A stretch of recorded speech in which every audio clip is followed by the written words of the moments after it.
अकाल की मार से रामनगर गांव में चारों तरफ सूखा पड़ गया है। खेत बंजर हो गए, नदियां सूख गईं, लोग बूंद बूंद पानी को तरस रहे हैं। दुखी मन से मुन्ना लाल काम की तलाश में निकल पड़ता है। चलते चलते वो सोनपुर गांव में पहुंच जाता है। यहाँ उसका न रहने का ठिकाना है, न कोई काम। थका हारा, भूखा प्यासा वो एक अमीर किसान रामेश्वर बाबू के पास जा पहुंचता है। बाबूजी, मैं मुन्ना लाल रामनगर गांव से आया हूँ। वहाँ अकाल पड़ गया है, खेत सूखे पड़े हैं, लोग पानी को मोहताज हैं। अगर आपके यहाँ कोई काम मिल जाए तो बड़ी मेहरबानी होगी बड़े भाई। अरे रे बेटा, तुम्हारी हालत तो बहुत बुरी लग रही है।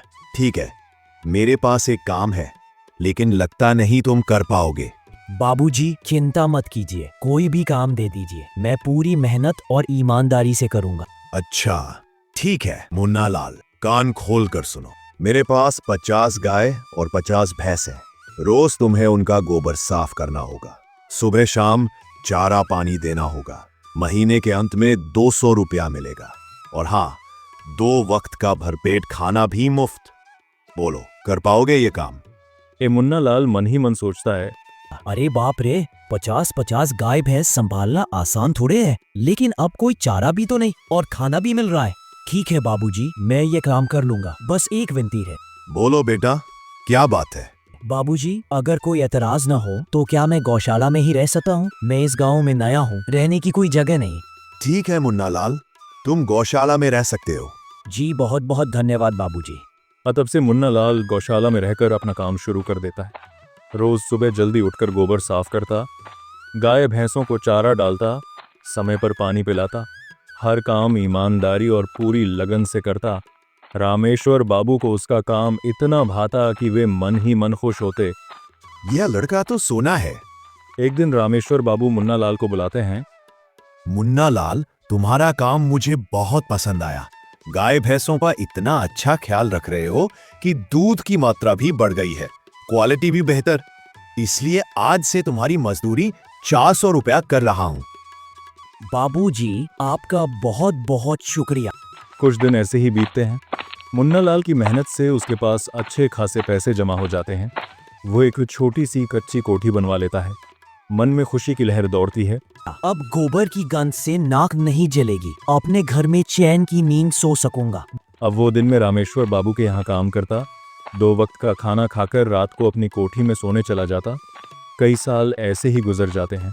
मुन्ना लाल की मेहनत रंग लाती है, उसके पास अच्छी पूंजी जमा हो जाती है।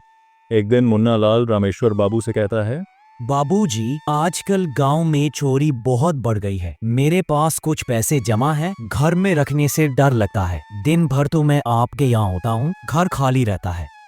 हाँ बेटा, तुम ठीक कह रहे हो। आए दिन चोरी के किस्से सुनाई देते हैं। देखो मुन्ना लाल, इस गांव में एक ही जगह है जहां पैसा सुरक्षित रह सकता है। जमींदार हरि प्रसाद बाबू का घर। लोग कहते हैं वे बहुत ईमानदार और दयालु है। उनके यहाँ ढेर सारे पहरेदार भी है। अच्छा बाबूजी, ठीक है, आज ही जमींदार बाबू से मिलता हूँ। उस दिन मुन्ना लाल जमींदार हरिप्रसाद बाबू के महल जैसे घर जाता है। रुकिए भाई, कहाँ अंदर घुस रहे हो? वहीं ठहरो। जी, मुझे जमींदार बाबू से मिलना है। क्या काम है? जी, कुछ पैसे रखवाने हैं। अच्छा, जाओ अंदर।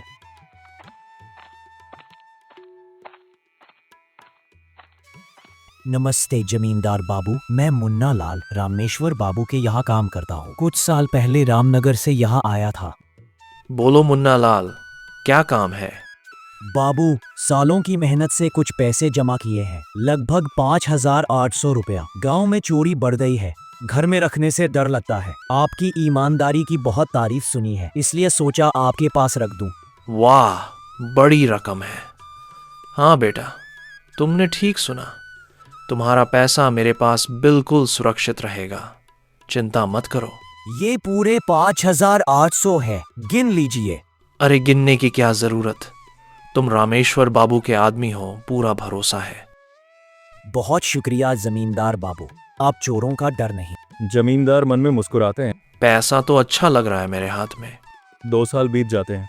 मुन्ना लाल सोचता है, अब खुद की जमीन लेकर खेती करूंगा, तब बड़ा आदमी बनूंगा। जमींदार बाबू से पैसे लेकर जमीन खरीद लूंगा। वो जमींदार के पास जाता है। जमींदार बाबू, मैं अपने पैसे वापस लेने आया हूँ। 5,800 रुपया दिए थे। अरे भाई, तुम कौन?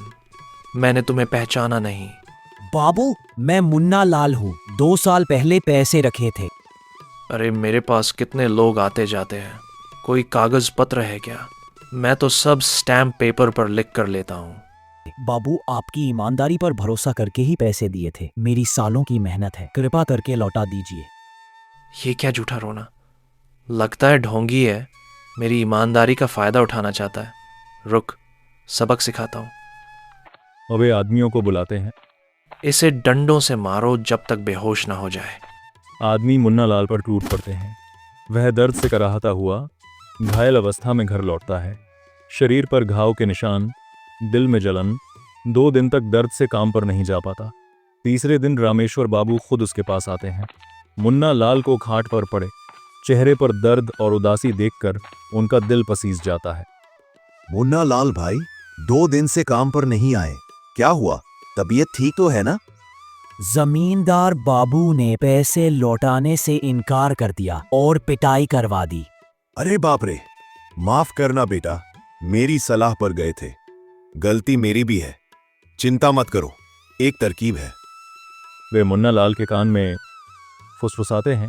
मुन्ना लाल की आंखों में उम्मीद की चमक आ जाती है। अगले दिन रामेश्वर बाबू एक बड़ा सूटकेस भरकर पैसे लेकर जमींदार के पास जाते हैं। अरे रामेश्वर बाबू, आप खुद पधारे, क्या सौभाग्य। नमस्ते जमींदार बाबू, मैं कुछ महीने दूसरे राज्य व्यापार करने जा रहा हूँ। ये लगभग 50,000 रुपया है। चोरी का डर है, आपके सिवा गांव में किसी पर भरोसा नहीं, रख लीजिए ना। अरे यह भी कोई पूछने की बात है, बिल्कुल सुरक्षित रहेगा। और तभी मुन्ना लाल आ जाता है। जमींदार घबरा जाते हैं, लेकिन ईमानदारी जीत जाती है। अरे मुन्ना लाल, अच्छा हुआ तुम आ गए। माफ करना भाई, उस दिन पहचान नहीं पाया। लो, तुम्हारे सारे पैसे। वे जल्दी से 5,800 रुपये लौटा देते हैं। माफ करना, उस दिन मेरे आदमियों ने बदतमीजी की। ये मुन्ना लाल चुपचाप पैसे लेकर चला जाता है। वाह जमींदार बाबू, आप तो बात के बहुत पक्के निकले। तो मैं भी सारे पैसे रख दूं? और तभी उनका नौकर दौड़ता हुआ आता है। मालिक, अब बाहर जाने की जरूरत नहीं, व्यापारी खुद गांव आ रहे हैं। अरे वाह, बहुत अच्छा हुआ। सुन रहे हैं जमींदार बाबू, आप पैसे रखने की जरूरत नहीं। बहुत शुक्रिया आपकी ईमानदारी का। रामेश्वर बाबू सूटकेस लेकर चले जाते हैं। जमींदार का चेहरा पीला पड़ जाता है। धत्त तेरी की, बड़ी मछली हाथ से निकल गई और मुन्ना लाल के पैसे भी लौटाने पड़े। बाबूजी, अगर आप न होते तो मेरी सारी कमाई डूब जाती। बेटा, मेहनत और ईमानदारी से कमाया धन ऊपर वाला कभी बर्बाद नहीं होने देता, और हराम की कमाई करने वाले का कभी भला नहीं होता।